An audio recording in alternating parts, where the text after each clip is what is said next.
কথাসাহিত্যিক বুদ্ধদেব গুহর একটি লেখা পড়ব আজ। আমাদের পথের দেবতা বিভূতিভূষণ বন্দ্যোপাধ্যায়কে নিয়েই লেখাটি। শিরোনাম বিভূতিভূষণ মহাদেব তুল্য। বিভূতিভূষণ তো মহাদেব তুল্য। তার সম্পর্কে যা কিছু বলা হোক না কেন তাতে কোনো কিছুই বলা হবে না, বরং কম বলা হবে। তিনি যে আমার গুরু, কাজেই গুরু সম্পর্কে বলতে গেলে খুব সন্তর্পণে বলতে হয়। এটুকু বলি, তিনি মহাদেব আর আমি হচ্ছে বাঁদর। তিনি শুধু লেখকই ছিলেন না, ছিলেন সাধক। তার সাধনা সাধারণ মানুষকে নিয়ে, প্রকৃতিকে নিয়ে। কাজেই প্রকৃতি ভাবনা তাকে আধ্যাত্মিক জগতে নিয়ে গেছে, যে জগতে পা রাখা খুব সহজ কাজ নয়। অনেক কাঠখড় পোড়ানোর প্রয়োজন হয়ে পড়ে। বিভূতিভূষণ ছিলেন বারাকপুরের মাস্টার মশাই। চাঁদের পাহাড় লিখেছিলেন যিনি তক্তপোষে শুয়ে শুয়ে ন্যাশনাল জিওগ্রাফিকের জার্নাল পড়তেন। শুধুমাত্র পড়েই লিখে ফেলেছিলেন আস্ত চাঁদের পাহাড়, মরণের ডঙ্কা বাজে নামক উপন্যাস। কত বড় লেখক, কি ইমাজিনেশন!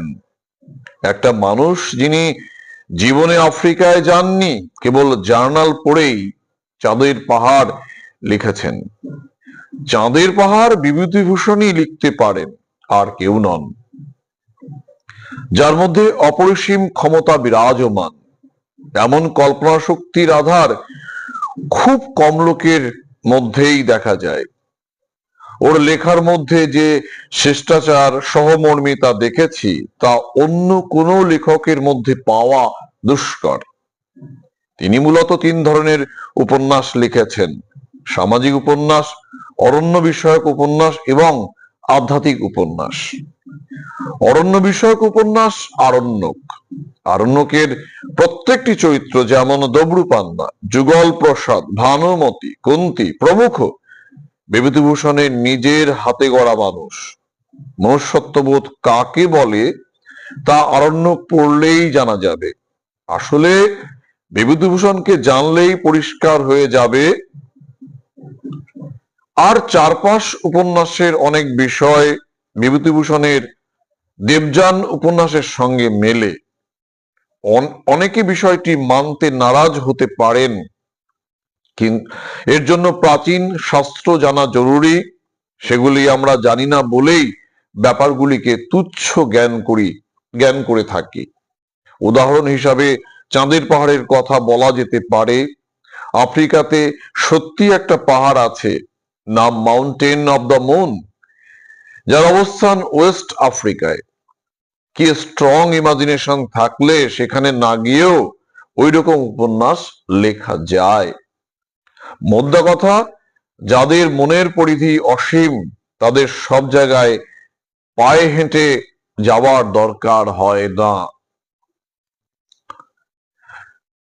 কল্পনা দিয়ে, ইমাজিনেশন দিয়েই চমৎকার লিখতে পারে তারা। মানুষটির নাম শুনলেই প্রকৃতি প্রেমিক বলে সকলেই এক বাক্যেই স্বীকার করেন। কিন্তু তিনিও যে প্রেমের উপন্যাস লিখতে পারেন এটা বোধহয় অনেকেই জানেন না। দুইবারই তার দৃষ্টান্ত। ব্যাপারটি রবি আর শরতের মতো। শরৎচন্দ্র কিন্তু রবীন্দ্রনাথের থেকেও বেশি ইংরেজি জানতেন, কিন্তু রবীন্দ্রনাথ বড় বাড়ির ছেলে আর শরৎচন্দ্র গরিবের। শরৎচন্দ্রের লেখাতে নাকি বাইজি আর নৃত্যের বাড়াবাড়ি, ঠিক সেই রকম বিভূতিভূষণ বঞ্চিত। শুধু তাই নয়, বিভূতিভূষণের যা প্রাপ্য ছিল তার অনেকখানি সত্যজিৎ রায় নিজেই মেরে দিয়েছেন। ঠিক যেমন বাঙালি পাবলিশার্সরা লেখকদের ঠকিয়ে বাড়ি গাড়ি অ্যাসেট তৈরি করেন। প্রসঙ্গত তারাশঙ্করের কথা মনে পড়ে, যিনি অবস্থা সম্পন্ন ঘরের ছেলে, কংগ্রেসের মেম্বার ছিলেন, বলা যায় পাওয়ারফুল সাহিত্যিকও বটে।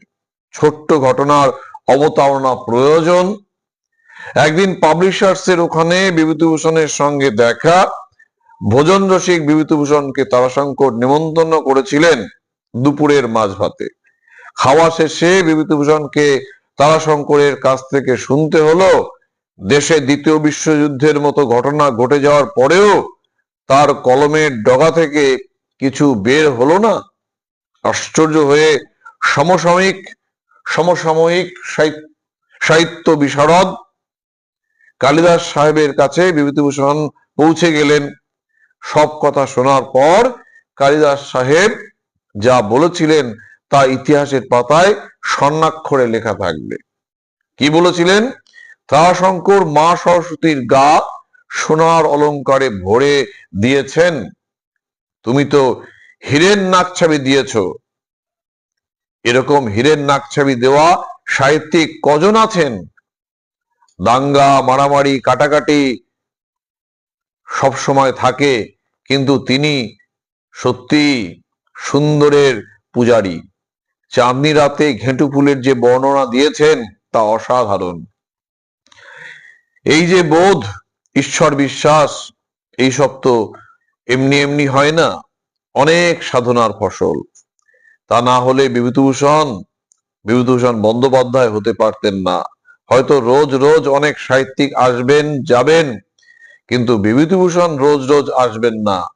তিনি এসেছিলেন, তিনি চলে গেছেন, কিন্তু থেকে গেছেন আমাদের মধ্যে, চিরদিন থাকবেন। অনেকে বিভূতিভূষণের উত্তরসূরি বলে আমাকে প্রশ্ন তোলেন, কিন্তু মোটেও তা ঠিক নয়। উনি অরণ্য ভালোবাসতেন, আমিও ভালোবাসি, কিন্তু তফাৎটা অন্য জায়গায়। বারান্দায় এক সুন্দরী মেয়ে সুন্দর পোশাক পরে দাঁড়িয়ে আছে, রাস্তা দিয়ে কেউ হেঁটে যাচ্ছে, মনে মনে প্রেমও জাগছে হয়তো। বিভূতিভূষণের প্রকৃতির প্রতি প্রেমও ছিল সেই রকম, নিষ্পাপ নির্মল, একটা অন্যরকম অনুভূতি। কিন্তু আমার আমার অরণ্য দর্শন ভিন্ন রকমের।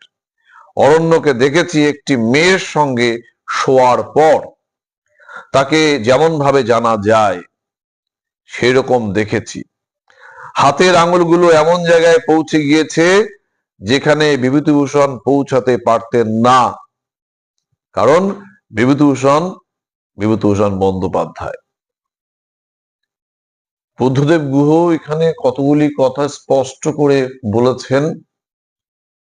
একটা কথা খুব মারাত্মক, যে তার খ্যাতি, বিভূতিভূষণের খ্যাতি সত্যজিৎ রায় নিয়ে চলে গেছেন। এইটার সঙ্গে আমি একমত নই। সত্যজিৎ রায় সেই সময় দাঁড়িয়ে সারা ভারতবর্ষ, সারা বিশ্বে বিভূতিভূষণকে একটা পরিচিতি দিয়েছেন। এটা একটা পরিপূরকের ব্যাপার। উনি অন্য মাধ্যম নিয়ে কাজ করছিলেন, বিভূতিভূষণ অন্য মাধ্যম নিয়ে কাজ করছিলেন, এইটা একটু বাড়াবাড়ি। উনি বলেছেন, ওনার অভিজ্ঞতা থেকে পাবলিশার্সদের সম্পর্কে বলেছেন। এই প্রসঙ্গে পাবলিশার্সদেরও কিছু বলার আছে। বলেছেন ওনার অভিজ্ঞতা থেকে, লেখকদের সঙ্গে পাবলিশার্সদের, প্রকাশকদের এই সংঘাত ছিল, আছে, থাকবে। একে অপরের খুব প্রয়োজন, আবার একে অপরের প্রতি ভীষণ রকম বিষোদ্গারও রয়েছে। তারাশঙ্করের কথা বললেন এবং বিভূতিভূষণের যে তারাশঙ্কর মা সরস্বতীকে সোনা দিয়ে ভরি দিয়েছেন, আর বিভূতিভূষণ দিয়েছেন হীরের নাকছাবি। কালিদাস সাহেব বলছেন, এরকম দুই মহান মানুষকে আমি তুলনা করব না, দুজনই মহান সাহিত্যিক, আমি তুলনা করব না, এতই মহান যেহেতু তুলনা হয় না। কিন্তু এই যে তারাশঙ্কর একটি খোঁচা দিলেন, এই খোঁচা কিন্তু আমাদের সাহিত্য জগতে রয়েছে, ভীষণ রকম এই খোঁচা রয়েছে। আমরা দেখেছি অনেক বিখ্যাত সাহিত্যিক তিনিও এই ধরনের কথা বলে ফেলেন, বলতে দেখেছি আমরা, তোমার লেখা কিছুই হয়নি। আমাকে বলছেন তা না, আরেকজনকে বলছেন বা আরেকজনের সম্পর্কে বলছে ও কিছুই লিখতে পারে না।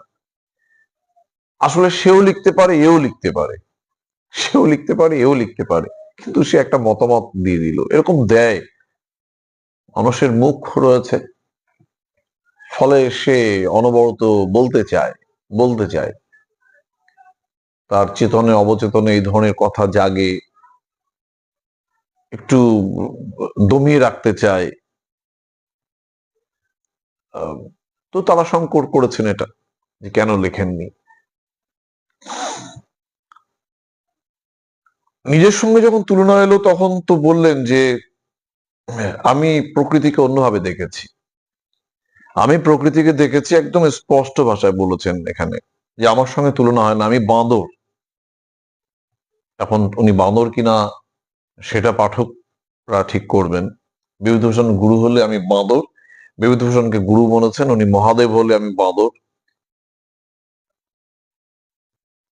বাঁদরের লাফালাফিটাকে উনি সুন্দরভাবে তুলে ধরেছেন, এভাবে নিজেকে একটা সাধারণ জায়গায় এনেছেন, গুরু গুরু শিষ্যের এই সম্পর্ক দেখিয়েছেন।